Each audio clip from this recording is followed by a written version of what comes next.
Today, we're gonna be replacing this kitchen sink. This is a standard 2-bay and it's got the 2 drains on it.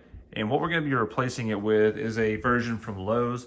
It's called the Thinwave by Allen and Roth. And it's a little bit deeper of a sink. It's only got 1 bay, 1 drain. It is a 4-hole sink there for the faucet. This one's a 33-inch by 22-inch. This is your length and your width of the actual sink basin. So just measure yours and make sure that it's gonna be the same fit. In the event that the sink that you buy is a little bit bigger, you'll actually need to take some sort of a jigsaw and cut it out bigger. All of these sinks come with a template that you can lay out over your bar and trace it out, and just to make sure that you have the right hole cut out. All right, so unless you plan on using one of your original sink drains on your new sink, you're gonna need to pick up a new strainer. I went ahead and got this one from Allen and Roth just to keep it the same brand as the sink that we're putting in. This one did not come with a tailpipe, and what that is gonna be the piece of pipe that actually connects to the sink and then goes into the rest of your plumbing. Mine in particular, I needed to get the dishwasher connection here. So if you have a dishwasher, it feeds into your sink drain. So just pay attention to that. Everybody's plumbing is gonna be just a little bit different. I'm hoping that this works on mine. Another quick item that's gonna be really handy is gonna be this drain wrench made by Cobalt.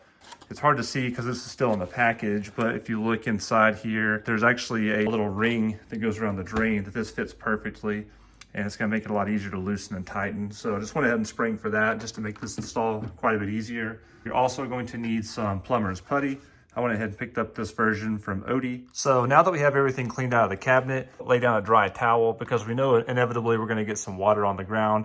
As we move right into here, you'll see that I have the 2 drains. So we're gonna actually just be going down to 1, and it's actually gonna be coming out in the middle. So the first thing I did is went ahead and turn off my hot and cold water supply. I also turned on the faucet here to let any residual fall out. But this is the point in the plumbing project that's gonna be a little bit different for everybody. Everybody's gonna have some kind of a drain configuration. Again, I've got the dishwasher coming in, so we're gonna need to disconnect that. But ultimately, we're gonna want to pulling this pipe here, all this drain pipe out.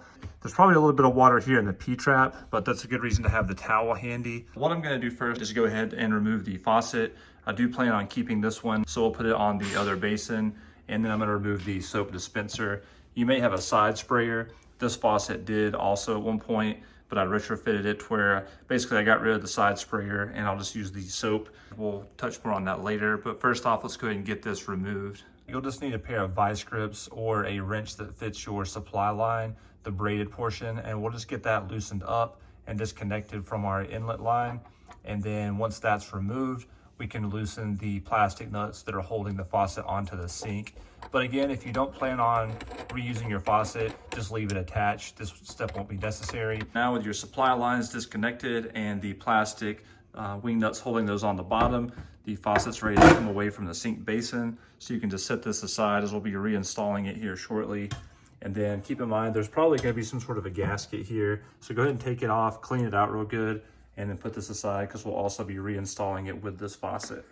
Next, what I'm gonna do, I'll use a flathead here or a Phillips to remove this dishwasher drain. And the way it's looped, you can tell there's gonna be a bunch of water here, so just watch out for that. But either way, we'll get that disconnected. And then next we'll pull off this P-trap. That way we have room to move these pipes out of the way. So as far as the P-trap is concerned, all you have to do is loosen these 2 nuts that are holding it in place. And be careful, again, it probably has some water down in the loop. That's kind of what it's made for, to keep any gases from coming back in. We'll just loosen this other side and then it should pull away. Just like that. And it is full of water, so we'll carry that to another sink because if we pour it in this one, it's just gonna come right out the bottom. And with that out of the way, all we have to do now is to loose up these 2 connection nuts here. You've got one on your left drain and then one on your right drain. And that's gonna allow us to pull this pipe away from the sink. And then we're that much closer to being able to pull the sink up off of the cabinet. We're probably not gonna reuse this. We're definitely not reusing this piece. And there's a chance I may need this. But again, everybody's situation is gonna be just a little bit different when it comes to the under sink plumbing. The next thing we have to do is to remove these various clips that are all around the perimeter of the sink, and they're just held in with a screw and a clip. If you find yourself needing more room to remove those clips, this piece right here, even though it's like a fake drawer, it will come out. And if you look up underneath, it's just held on with little rollers. I've already got the other side popped out.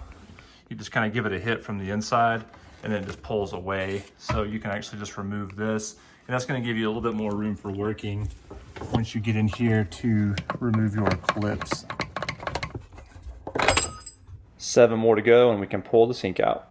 And now with all the clips out of the way, all that's left to do is to go ahead and pull out this old sink basin since there's nothing left holding it. If yours doesn't come out just as easy, there may be a little bit of residual sealant holding it in. You can usually cut that away with a putty knife. Luckily this one came right out, and then we'll bring the new one in and see if it's gonna sit in place. And it looks like it does, it's a perfect fit. So that's super good news. And the only thing that we're gonna wanna do now that we've got this sink in place is to pull it back out. Since it's dry fitted, we know we don't have to cut the hole any bigger, but we do have a lot of residual putty, things like that are on the countertop that we're gonna wanna clean off. And now we have our new sink basin set in place. Do keep in mind that adding sealant is an optional step. You don't have to do that. You could always come back and caulk around here later, or you could just leave it like it is and just let the clips do the work from the bottom.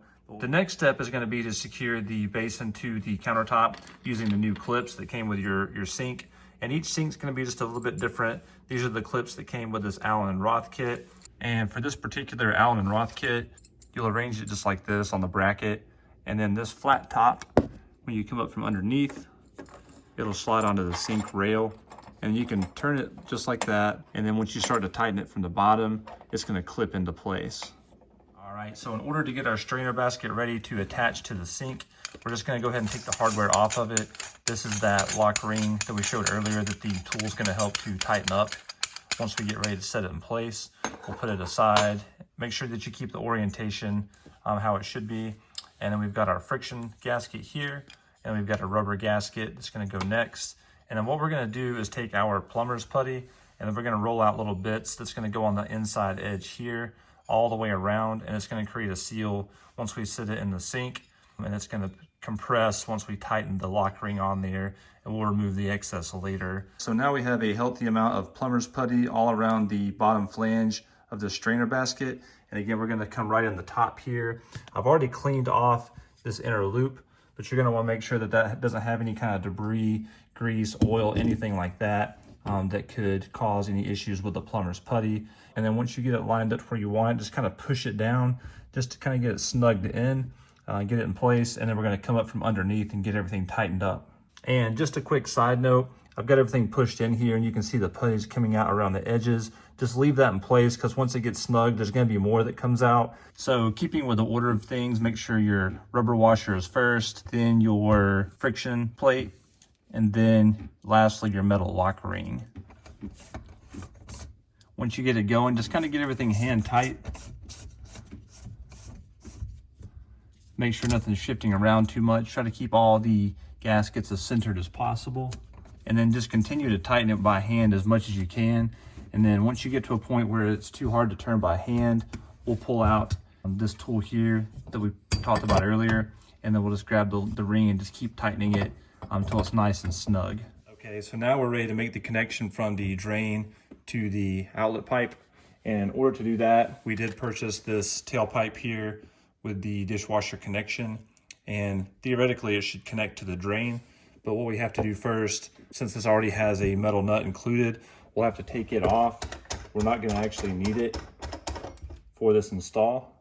However, there is a little plastic washer inside, and you'll notice how it's kind of tapered off there. It's gonna go inside this piece, and then this tailpipe can connect to the drain.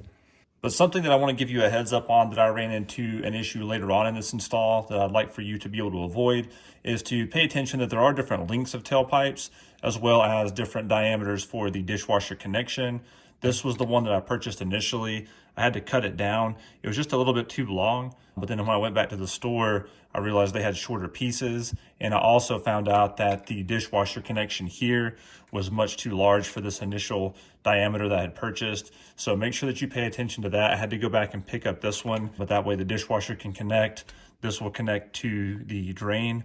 And then effectively what we're gonna do, once we get this connected to the drain, we're gonna come back with our cleaned out section of the P-trap, and then we're just gonna make our connections here. But you'll see here, there's no way to make this connection It does slide in, but there's some threads here for a nut to secure that onto it. You'll pull that off of one of your old pipes that you just removed. And what you're gonna have first is your locking nut. So you'll slide it on, and then you're gonna have this little plastic ring, and you'll have the tapered side downwards, and it slips right up onto this pipe and holds it on. And that way, when you get ready to make your connection, whatever length you need, you can slip this ring up or down and then make that connection like that. If you run into an issue where when you connect it to your drain, this pipe isn't lining up with this one, you can rotate it left or right. But if you're still not lining up perfectly, what you probably are going to be able to do, fortunately I was able to in this situation, was to loosen this nut right here. And then there's typically going to be some extra pipe in here that you can slide in or out. So that'll give you the distance that you need. And then you can, because you're not going to be able to turn this left or right, but bring it in or out and then just swing this one around until it connects, and then we'll make our final connection. And just a helpful tip for when it comes to attaching pipes for plumbing, don't secure everything like super tight right off the gate. Leave everything fairly tight, but loose enough to where you can move things around. And then once you get everything in place, then you can come back and give everything a final tighten down to make sure there's no leaks. If you're really having trouble getting things to line up, they do make these sink tail pieces that are flex and fix, and you can basically bend it to make it fit whatever configuration that you need. So keep that in mind as an option just in case. Earlier in the video, I mentioned how I installed the soap container additionally. I didn't used to have this, but it just basically screws on to the empty hole here. So I did have a sprayer there at one point, and this, instead of having to buy a new faucet, the way I got around that was to basically close up the hole that the sprayer was attached to. So I removed it and then sealed it up here with something called water weld. And I picked this up at the store. Basically, it's just some kind of a hardening formula made by JB Weld, and that worked really good to close off that sprayer. And I know this has been a long video, but the results turned out awesome. This sink's a lot better than I expected. Everything works, it's draining well, there's no leaks. So make sure you check out your system. Another cool little feature I like to add into the sinks is this little strainer basket I picked up off Amazon. Just helps to be able to toss out any scraps that fall into the drain. The soap dispenser is all hooked up and working good. So I'm really happy with the sink. It looks really nice. And for those of you that are wondering, yes, Chewy does fit in the sink, and he'll probably be getting some baths in it in the future. But I really appreciate you tuning in for the video. If you have any questions about the install, definitely feel free to leave those in the comments below. And I hope to see you on the next video. All right, peace.